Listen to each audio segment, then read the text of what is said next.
लोकसभा निवडणुकीतल्या विजयात काँग्रेसचाही वाटा। खासदार सुनील तटकरे यांनी एक खळबळजनक दावा केलाय। सुनील तटकरेंना मदत करणारा तो काँग्रेस नेता कोण, असा सवाल या निमित्ताने निर्माण होतोय। तटकरेंच्या दाव्यानं रायगडच्या राजकारणात खळबळ माजली। तटकरेंना छुपी मदत करणारा तो काँग्रेस नेता कोण, असा सवाल या निमित्ताने निर्माण होतोय। लोकसभा निवडणुकीतल्या विजयात काँग्रेसचाही वाटा आहे, असं थेट वक्तव्य खासदार सुनील तटकरे यांनी केलं आहे। त्यामुळे आता महाविकास आघाडीमध्ये आलबेल नव्हतं का, असा प्रश्न निर्माण होतोय।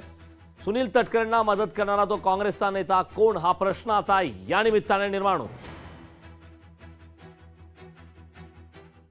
सर्वसाधारण सुद्धा असं सांगण्यात आलं होतं की अलिबाग मतदारसंघामध्ये 2-5 हजारांनी मी पिछाडीवरती राहीन, अशाच पद्धतीचं एक वातावरण किंवा एक नॅरेटिव्ह सेट या सगळ्या परिसरामध्ये केला गेला होता।